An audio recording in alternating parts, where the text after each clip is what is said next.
Et ils ont raison, parce que même si elle a du cœur, cette équipe de l'ACA, avant sa 7e journée, elle est mal récompensée.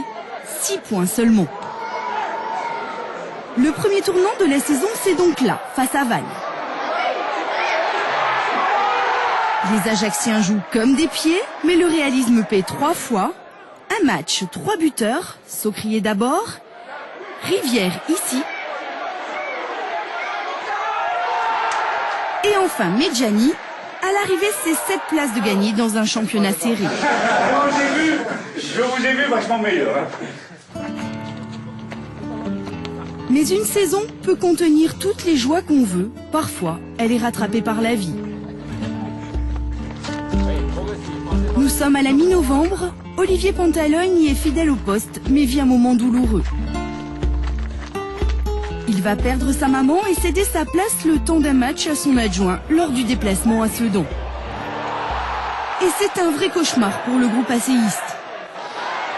On s'était dit on va bien voir si Ajaccio peut rêver plus haut, mais c'est la désillusion. Pourtant, il faut bien le dire, cette défaite 4-1 ne change pas grand-chose au classement. On craint seulement l'abattement. C'est un petit coup d'arrêt par rapport à notre série en cours. Par rapport à ça, on est ce soir effectivement très déçus, mais bon, on pouvait pas espérer plus par rapport à notre prestation. Sauf que la constante, c'est que le groupe retrouve vite le sourire. Votre commande au Père Noël, monsieur Rivière. Arrête, je t'ai déjà dit. Je t'ai déjà dit, non, c'est pas possible. Pas de Père Noël, j'y crois plus. Quoi ? Il devrait pourtant, parce que les contes de Noël, ça existe aussi. Là, c'est un petit bonhomme plein de talent que le Père Noël amène dans sa hotte. Son nom, Johan Cavaille.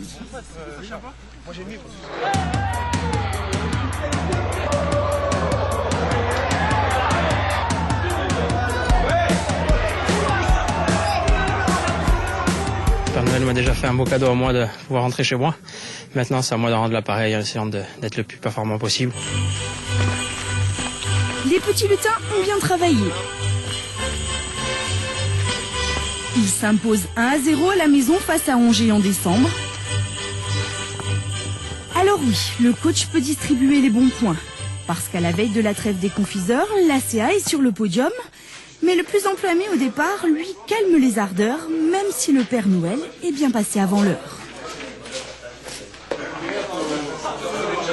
Ce soir, il est passé, je crois, oui. C'est 3 bons points, en plus avec des résultats de nos adversaires directs qui nous sont un peu favorables, qui nous mettent en bonne position.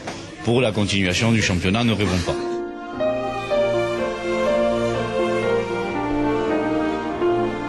C'est vrai qu'ils n'en sont pas encore à rêver.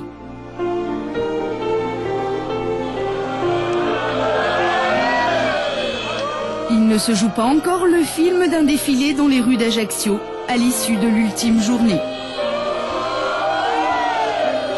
Pour nous les jeunes, c'est magnifique. Il y en a qui ont connu ça, mais voilà, ce qu'on vit là, c'est sensationnel et il faut en profiter.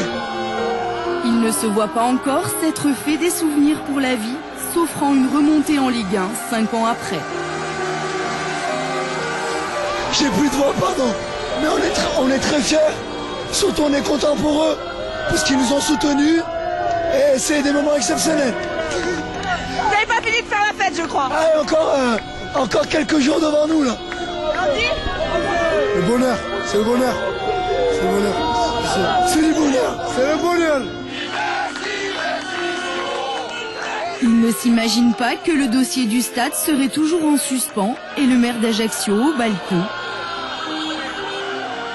Un maire désengagé depuis longtemps du projet. Je crois que c'était vraiment le minimum, qu'il applaudisse au moins le club de sa ville, qui va apporter, je pense, plus d'argent encore dans l'économie locale et plus de renommée à la ville d'Ajaccio. C'était vraiment le minimum. Vous comprenez qu'ils ne puissent pas avoir les moyens financiers d'investir dans une structure ? Je ne vais pas rentrer dans les choix politiques des uns et des autres. Je ne fais pas de la politique, je m'occupe de football. Chacun est libre de juger en fonction de son sentiment profond, des raisons réelles de cette absence d'argent. Non, en ce début janvier, ils n'en sont pas encore à rêver, ou plutôt si, en découvrant le MM Arena du Mans, concept du stade non sponsorisé. Bien installés dans leur siège baquet, les Ajacciens vont voir les autres mettre le turbo. Et comme à chaque fois qu'on les attend au tournant, les asséistes passent à côté. Alors oui, on se demande si le club ajaxien parviendra à jouer autre chose que le maintien, d'autant que le manque candidat à l'accession a des arguments qui ne sont pas que structurels. Bernardi est contraint d'aller chercher 3 fois le ballon au fond des filets. Oui, franchement, c'est une déculottée. Et si Bernardi est dans les buts, c'est que Debesse, lui, soigne son tendon d'Achille.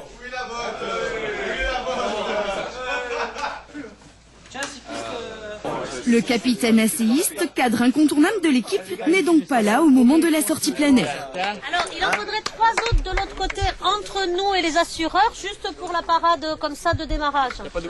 Ce parcours aventure est pédagogique, il vise à tester la cohésion de groupe. Pas trop vous mélanger. Et l'identité de l'équipe est là aussi.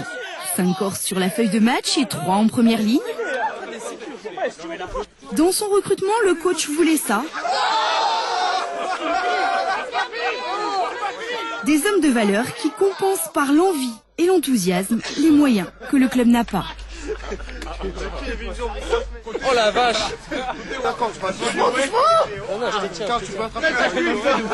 C'était assez compliqué, il fallait compter sur l'autre et c'est ce qu'on reproduit sur le terrain. Voilà, on voit que cette année ça marche bien parce qu'on a un groupe très très solidaire. Chacun se bat pour l'autre et à travers ça, ben voilà, c'est une autre façon en dehors du terrain de le montrer. Mais Georgie lui a appris d'Amouba et le met simplement en pratique. Et la cohésion de groupe va fonctionner au moment de recevoir Evian-Tonneau. Ajaccio est 5e et les supporters commencent à croire clairement aux chances d'accession.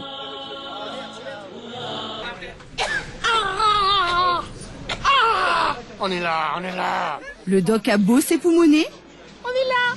Ce n'est pas le haka qui compte. Filme mes chaussures. Mais ce qu'il y a dans les crampons. Enfin, ceux des joueurs.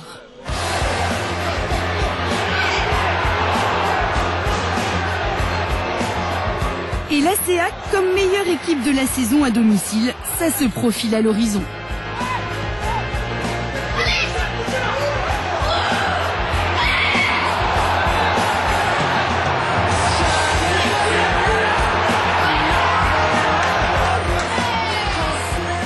Les gens tremblent maintenant quand ils viennent à Ajaccio. Ouais, je pense qu'ils vont commencer à prendre conscience qu'on a quelques qualités.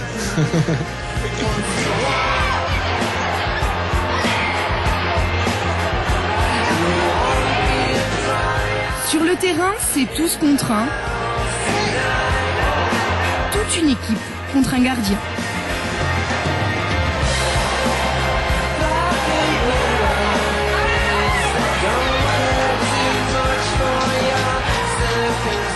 À la fin, on sait clairement qui a fait la bonne opération de la soirée.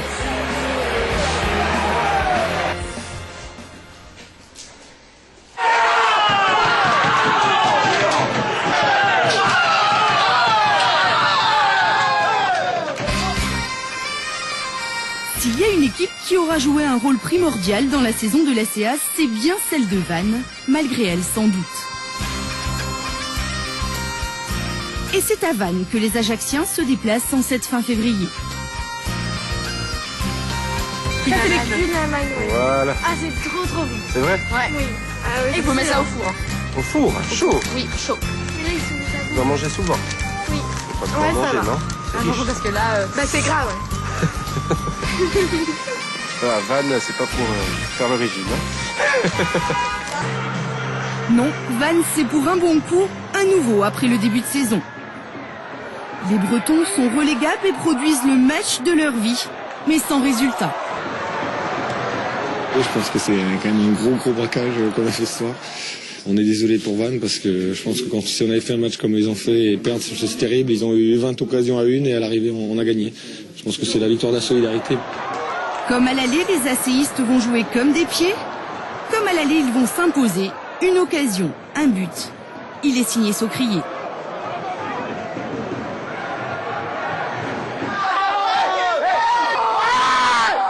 Pour continuer à prendre des points à l'extérieur, il faudrait un contenu bien meilleur. Et toi, tu y crois aux chances de l'équipe de ton papa? Oui, moi, oui, j'y crois. Ah, c'est de la crêpe. Montre-moi les crêpes. On te filme, filme. L'ACA est à la crêpe et à la fête, deuxième après cette journée. Du coup, c'est l'addition qui a dû paraître salée aux Bretons.